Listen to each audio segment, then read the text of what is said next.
And the Downtown Deck Plaza Foundation releasing findings of an economic impact study for the proposed 6.5-acre deck park over I-10. According to the foundation, the proposed project would generate nearly $1 billion over 30 years in economic returns for the El Paso region. The study also revealing the proposed project would generate significant returns for the community, including new jobs, expanded opportunities for local businesses, and affordable housing.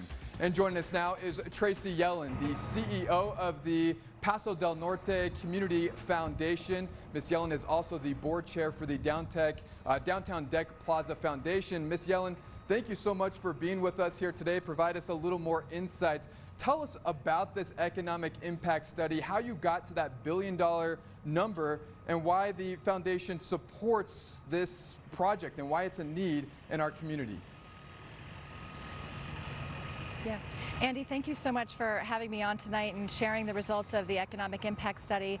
The community may remember a few years ago we worked with the city of El Paso. They got a grant from the federal U.S. Department of Transportation to do a feasibility study to develop a 6.5-acre park over downtown, or over I-10 in the downtown corridor. And some of the feedback that we got from the community was to really understand what the economic impact of the project would be as well. And so we engaged a firm called HR&A Associates. The study is on the website downtowndeckplazafoundation.org, and it really uncovered kind of the value of these green spaces to communities. Not only what it's done in other cities, and we've pointed to these studies and the impacts of these parks in other cities like Dallas, like Phoenix, like Boston, like Chicago, but what it would do here. And so that $1 billion number is composed of short-term jobs in construction for building the deck itself, but also long-term jobs, over 300 jobs that would be created as a result not just of employment opportunities supporting the park itself, but supporting the greater surrounding area for small businesses and the addition of really important amenities, particularly in the downtown core, of additional affordable housing for residents of our community. And Ms. Yellen, the proposed project has been met with some pushback, namely the cost of the project and who would ultimately pay for it. What is, from where we're standing right now, what is the overall cost of the Downtown Deck Plaza project, and how would this be funded? And is there an expectation that residents would be at least on the hook for some of that cost? Yeah, great question. So according to the feasibility study, the current estimate for the cost of the project is $207 million in 2027 dollars, and that includes all the amenities, the deck structure, the cap, and then the amenities on top.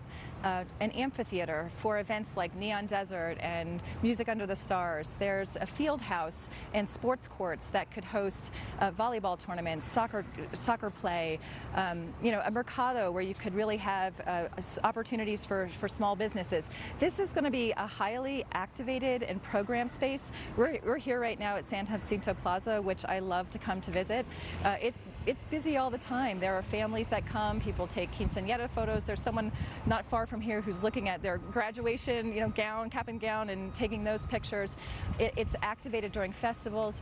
We need greater spaces like that in this community. Parks are among our most beloved spaces, and so this is, really a highly programmed quality of life amenity.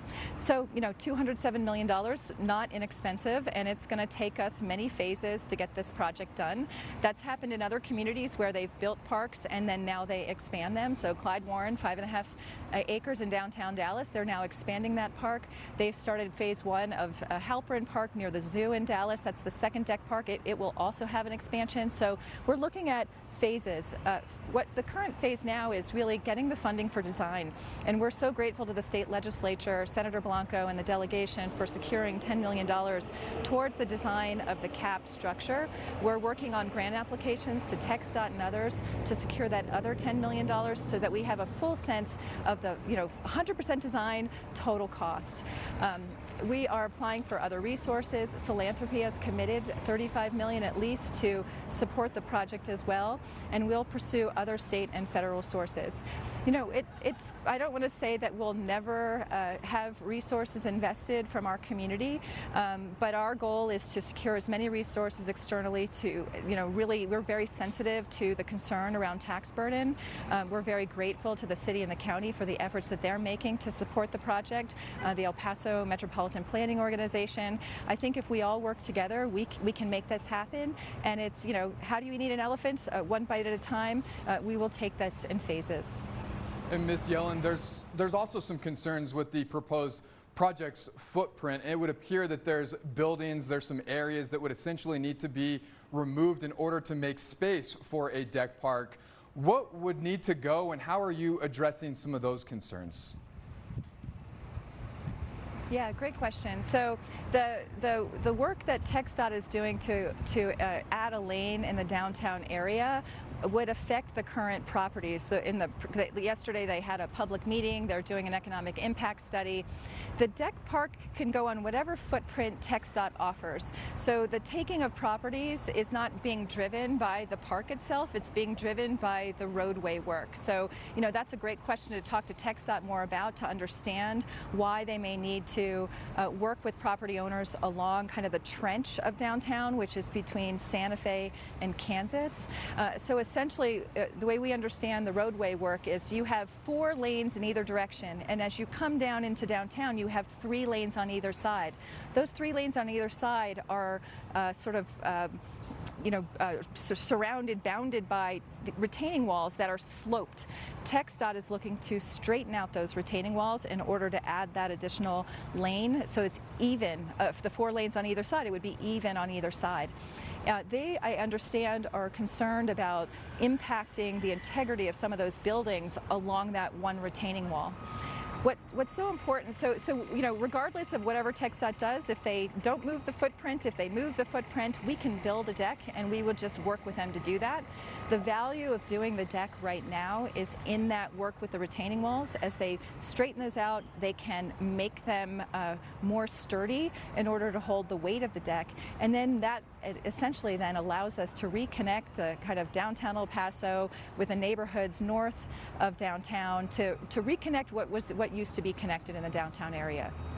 And I know a lot of residents have told us that they feel like they've seen a similar story to this before. I'm talking about the downtown arena that was ultimately nixed and had voter support. Is a downtown deck plaza, is this realistic for El Paso? And why is a revitalized downtown, why is that important? Yeah, you know, I think this is an important project because of this once-in-a-generation opportunity to reconnect downtown and the neighborhoods north of downtown. It also creates a regional amenity that everyone will be able to enjoy. Again, it will be a highly programmed space. When you add green space in areas that are highly concreted, you reduce the temperature. With all of that green space, you lower greenhouse gases. So that has been proven in other places.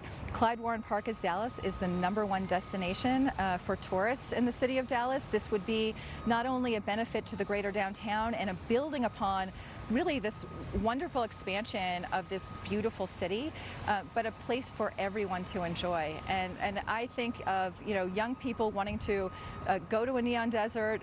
For so many of us who used to go and enjoy music under stars, there will be a lot of free programming available to everybody, you know, all during the day and early evenings, on the weekends. I think it's just going to be an essential component to the future of our community. It's ambitious, for sure, and we've had such positive feedback from young people and families.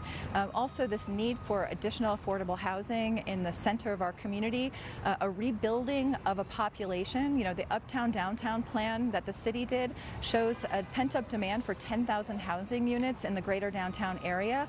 That helps us repopulate school districts like EPISD, which is really important to their economic stability. So again, this is a net positive project from an economic development standpoint. Certainly will be incredibly positive from a quality of life standpoint, and it's just, you know, something that won't be easy to accomplish, and it's going to take all of us, and I'm just really looking forward to, you know, every step of the way. Ms. Yellen, thank you so much for the information and joining us on the program here today. we certainly do appreciate it. Thanks so much, Andy. Appreciate it.